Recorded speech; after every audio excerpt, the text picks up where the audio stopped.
Everyone talks about how cheap and practical the Dacia Duster is, right? It's known for being budget-friendly and it seems like a great deal at first glance. But what if we told you there's a darker side to this SUV? Some hidden problems that nobody seems to be talking about.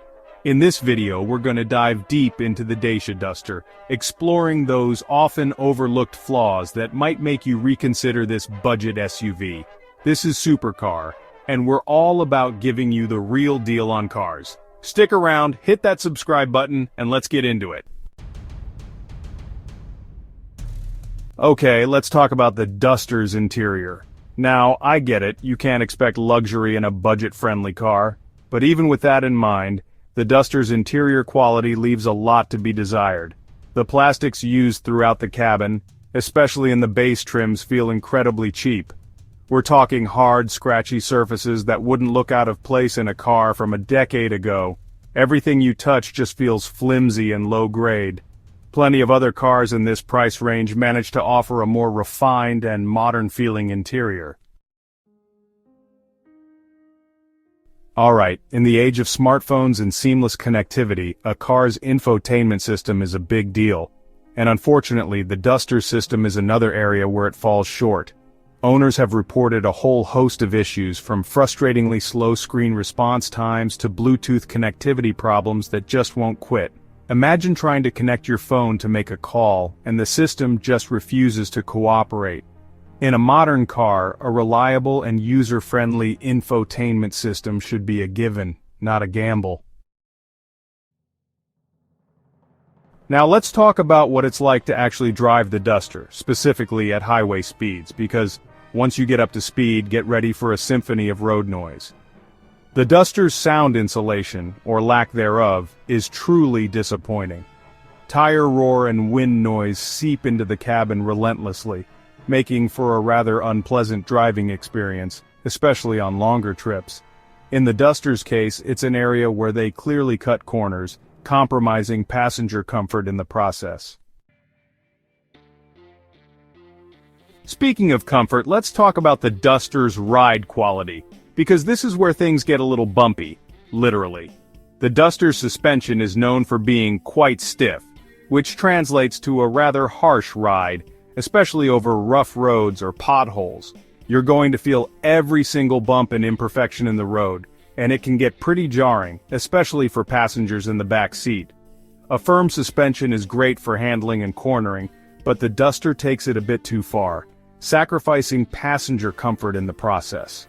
If you frequently encounter potholes and uneven surfaces, be prepared for a bumpy ride in the Duster. Alright, let's move on to safety, because that's obviously a crucial factor to consider when buying any car. And this is where the Duster's budget-oriented approach becomes a bit concerning. While higher trim levels of the Duster might offer some advanced safety features, the base models are sorely lacking in this department. Basic safety technology that we've come to expect as standard in most modern cars, things like blind spot monitoring, automatic emergency braking, and adaptive cruise control, are often missing from the Duster's entry-level trims. Safety should never be an optional extra. Dacia really needs to step up its game here and make these features standard across the Duster lineup. Now, for those of you who prefer the convenience of an automatic transmission, the Duster does offer an automatic option. However, it's not exactly the smoothest operator out there. Owners have reported a noticeable hesitation or lag, especially when accelerating from a stop or at low speeds. This can be particularly noticeable in the 1.0-liter and 1.3-liter turbocharged engine options, where the lack of low-end torque exacerbates the issue. You end up with this awkward delay between pressing the gas pedal and the car actually responding, which isn't exactly confidence-inspiring. A smooth and responsive transmission is crucial for a pleasant driving experience, and unfortunately, the Duster's automatic gearbox just doesn't quite hit the mark. Okay, remember when I said that the Duster's interior felt dated? Well, let's talk about the buttons and switches, because they really drive that point home. Some of the controls in the Duster look and feel like they were pulled straight out of a car from the early 2000s. The window switches, the air conditioning controls, even the buttons on the steering wheel, they all have this distinctly low-rent feel to them. It's like Dacia raided a time capsule full of discarded car parts. One of the main selling points of the Dacia Duster is its supposed fuel efficiency. After all, who doesn't love saving money at the pump? But here's the catch: real-world fuel economy figures reported by Duster owners don't always match up to Dacia's optimistic claims. Many drivers, especially those in Europe where the Duster is incredibly popular, have reported significantly higher fuel consumption than what's advertised, particularly in city driving conditions. Now, it's important to note that fuel economy can vary depending on driving style and conditions, but the discrepancy between Dacia's claims and real-world results is concerning. From the outside, the Dacia Duster might give you the impression of a spacious SUV, but don't let its exterior dimensions fool you, because rear legroom is surprisingly limited. Backseat passengers, especially taller adults, might find themselves cramped and uncomfortable, especially on longer journeys. The limited legroom is a real drawback, especially if you frequently carry passengers in the back. If you prioritize passenger space, you might want to look elsewhere or consider upgrading to a larger vehicle.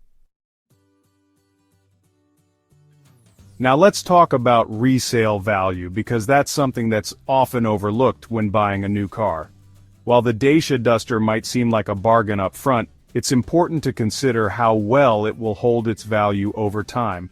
And unfortunately, the Duster's resale value has historically been lower than that of its rivals.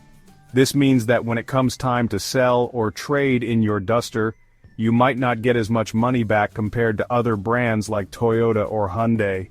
You might end up losing more money in the long run compared to investing in a car with better resale value. Now, we've talked a lot about the Duster's downsides, but what do actual owners have to say? Well, it's a bit of a mixed bag. Some owners are perfectly content with their purchase, praising the Duster's affordability and practicality. They're willing to overlook the flaws because, hey, you get what you pay for, right? For example, one owner on Auto Trader said it's a great little runabout for the price. However, other owners are less forgiving, finding the Duster's shortcomings too hard to ignore. A CarWow reviewer commented, "The cheap interior and noisy cabin really let the Duster down. Some are happy with the value proposition, while others regret not opting for a more refined vehicle." So there you have it, the hidden problems of the Dacia Duster. It's cheap, it's practical, but it definitely comes with its fair share of compromises. From the outdated interior and infotainment system to the noisy cabin and questionable fuel economy, the Duster might not be the bargain it appears to be at first glance.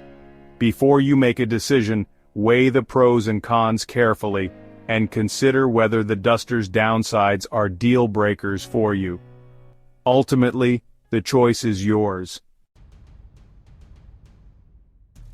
So, that's our take on the Dacia Duster. You get what you pay for, but sometimes those compromises can be a bit too much, even for a budget-minded buyer like myself. What do you guys think? Do these hidden problems change your opinion of the Duster? Let us know in the comments below. We love hearing from you guys.